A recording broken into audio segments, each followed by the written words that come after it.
You are not going to believe what I'm about to tell you, because one single magazine page, yes, just one page from way back in 1997, might have just blown up the entire royal fairy tale we've all been sold. Forget tweets, Reddit conspiracies, or blurry paparazzi photos. No, no, no.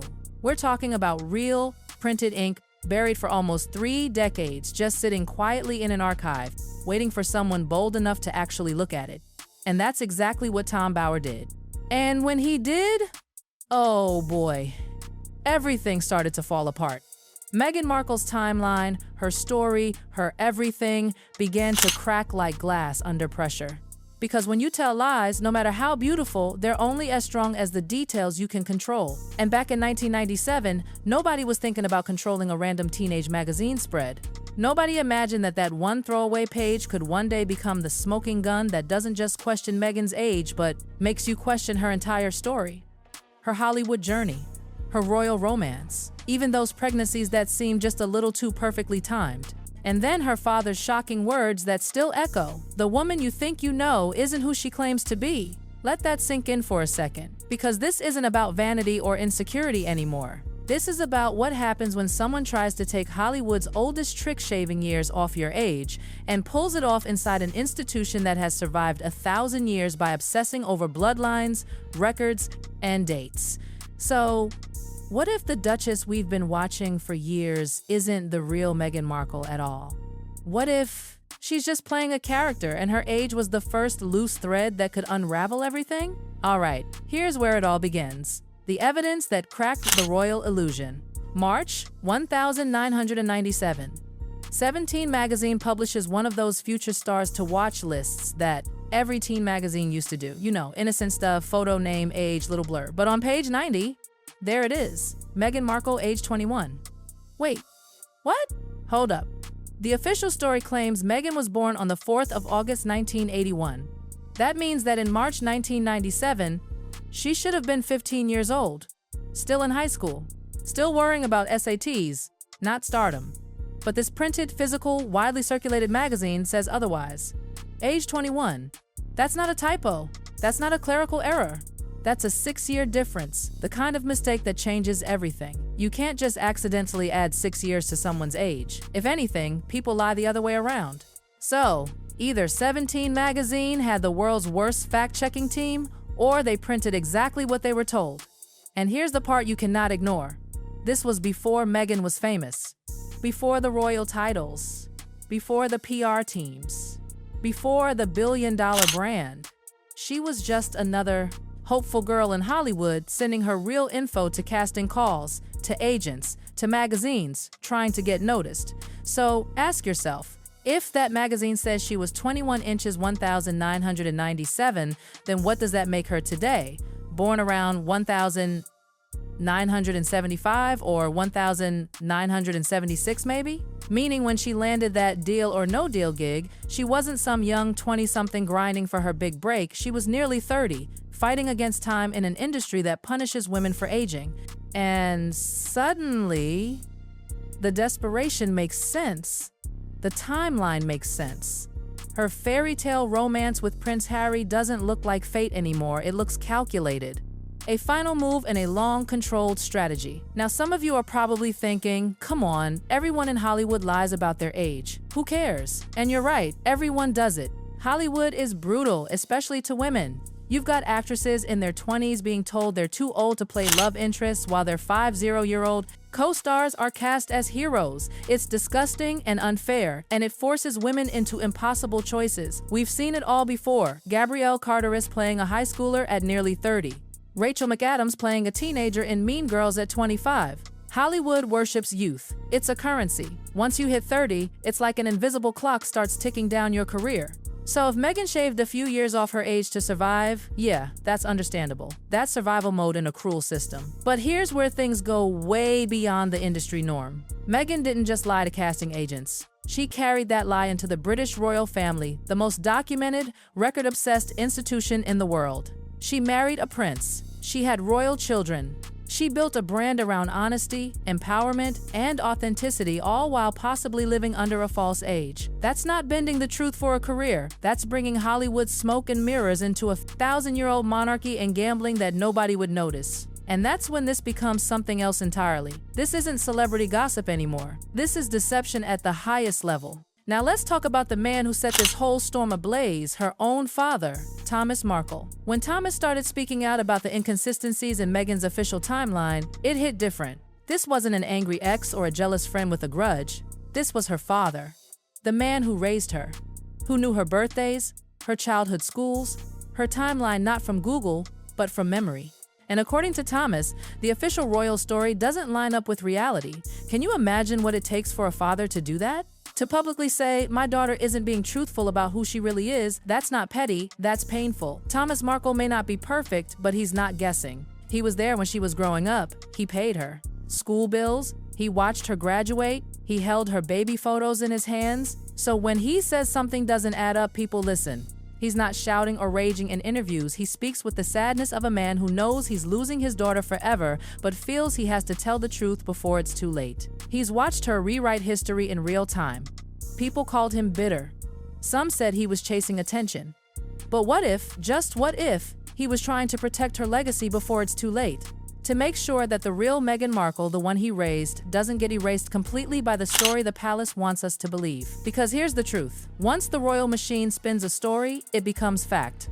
And Thomas Markle knew if he didn't speak now, that truth might vanish forever. Now, here's where things get really insane. Because let's be honest, the British royal family doesn't just let anyone stroll into Buckingham Palace and call themselves Duchess. This is a system that has survived centuries of scandals, wars, and royal betrayals, precisely because it's obsessed with records. They document everything: genealogy, bloodlines, family trees, going back hundreds of years. When Kate Middleton started dating Prince William, the palace literally dug into her ancestry generations deep. They knew what her parents did for a living, which relatives owned a small business, even what her great-great-grandfather's occupation was. That's royal protocol. That's the level of background check you're dealing with. So tell me, how did a 6-year age gap slip through that system? How did 17 Magazine's Meghan Markle, age 21 in 1997, not set off every alarm in the royal archives? There are only two possible explanations. Either the palace's vetting system failed spectacularly, or someone found the inconsistency and chose to ignore it. And honestly, neither option looks good. If they missed it, that means Prince Harry rushed this relationship so fast that even the centuries-old background checks got bypassed. He was blinded, utterly consumed by infatuation, and barreled ahead, ignoring every red flag. But if they did find it and decided to move forward anyway, then that means someone in the palace made a calculated decision to let it slide. Think about that. They might have seen the math not adding up and thought, a 6-year lie isn't the end of the world. She's beautiful, she's American, she's biracial, perfect for modernizing our image. If that's true, it's not just negligence, it's a cover-up. A deliberate choice to rewrite records for optics, and that's terrifying. Because this isn't just about a harmless fib. This is about a monarchy that defines legitimacy by dates, birth records, and bloodlines willingly blurring the truth. Here's what most people forget. When you two marry into the royal family, documentation is everything. They keep certified birth records, baptism records, background checks, even health clearances.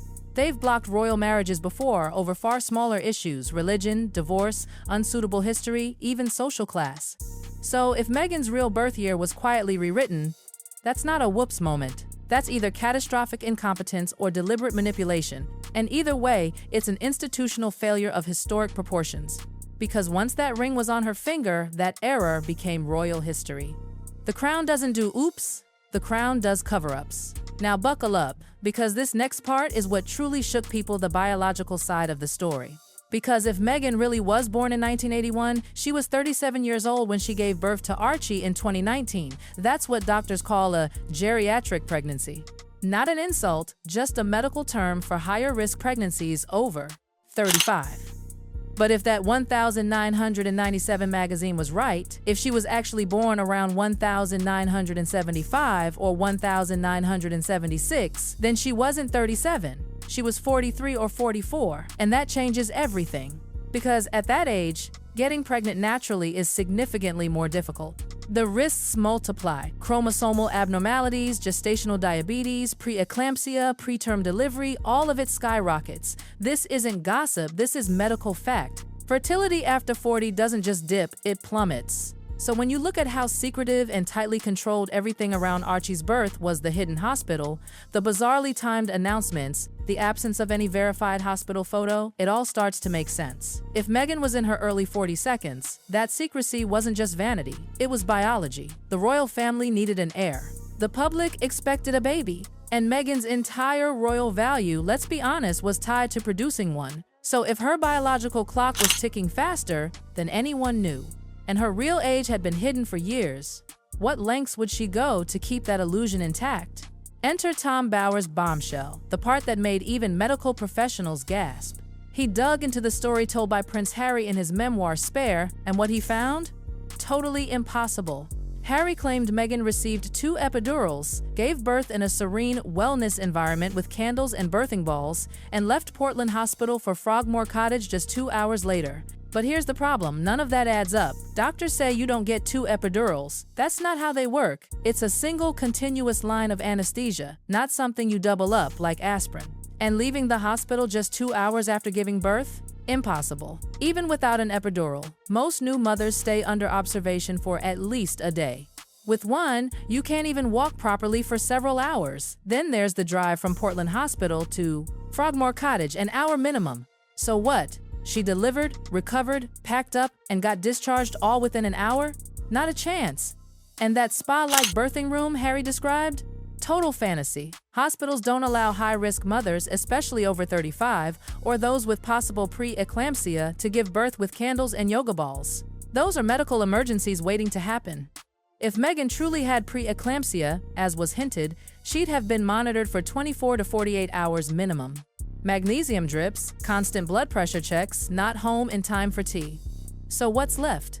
Either Harry completely misunderstood the entire process, or the story was fabricated to maintain the illusion of a perfect fairy tale birth. And that's the real smoking gun, because someone inside Portland Hospital allegedly confirmed to Tom Bower that nothing about that story matched hospital protocol, which means the version of events the world was fed was medically impossible. So why lie? That's the million-dollar question, isn't it? Why risk everything, reputation, credibility, even royal status, just to maintain a story that falls apart under scrutiny? Because maybe the truth was worse. Maybe revealing her real age would have exposed her struggles with fertility. Maybe admitting to a surrogate or alternative conception would have shattered the young, radiant, glowing mother image the palace wanted. Maybe the story had to stay perfect no matter the cost. And that's when you realize this was never about vanity. It was about control. Control over image, over narrative, over truth itself.